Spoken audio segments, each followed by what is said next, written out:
Good evening, boys and ghouls.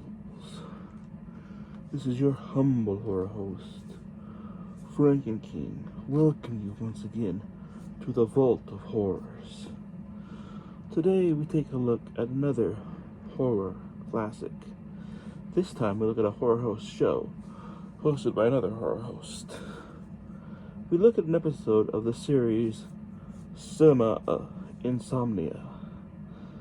Specifically an episode that has been re-released, or as we like to say here in the vault, escaped from the vault.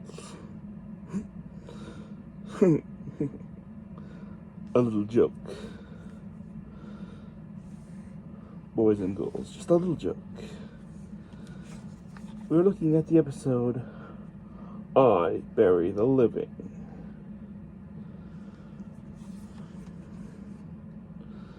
Now, like any good horror host show, this particular one has two different plots.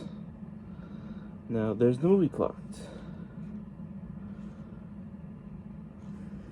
Let me see here.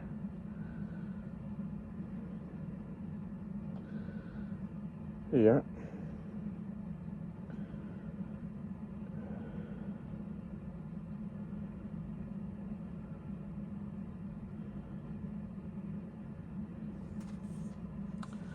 Now, essentially, a man inherits a position as being head of a cemetery. It's an honorary thing.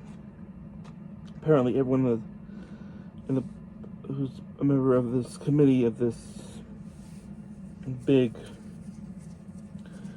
chain store in the town has to do this at some point within a tenure of their thing, and there's this big board.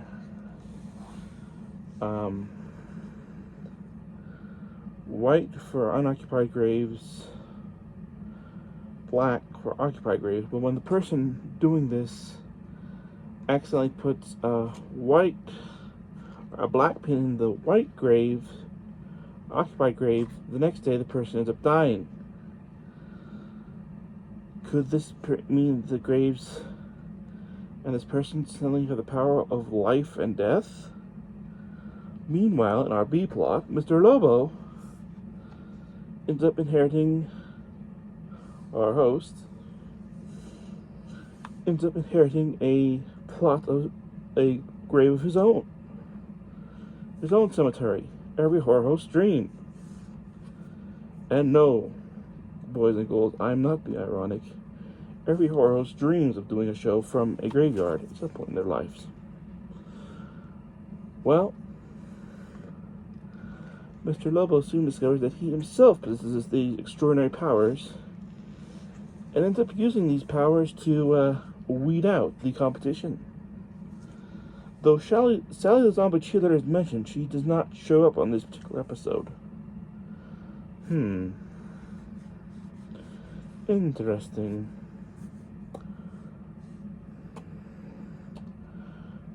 Overall, this is a fun episode I've watched multiple times and enjoyed, and give it a 5 out of 5. I would highly recommend checking this out. I'm hoping eventually Mr. Lobo will release the other one that was part of this set, Horror Hotel, through oldies.com. As he released 2 of the 3, which was this one and Atomic Brain. So far, the only one he has yet to release through oldies.com this set is Horror Hotel. But yes, I recommend picking this one up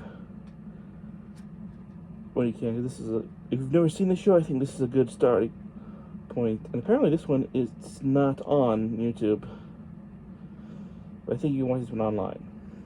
So yeah, I Bury the Living gets a 5 out of 5 from this horror host.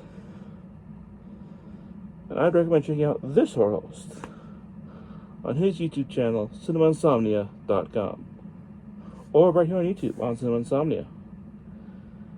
Is there any particular episodes I would recommend? I'm glad you asked. The two I can think of off the top of my head: The Bat and Ega would be the two I would recommend checking out right away. And if I had to leave a third,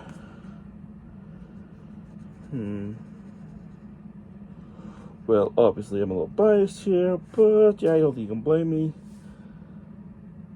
Dick Tracy versus Gruesome. Anything with Boris Karloff, what can I say? But anyways, so that's my review of Cinema Insomnia's I Bury the Living. Hope you enjoyed this review,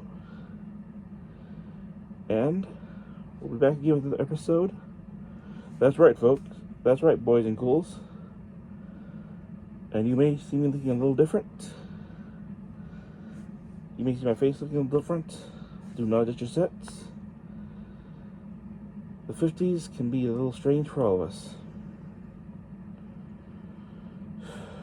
Oh boy. Anyways, boys and ghouls, as I close the vault door,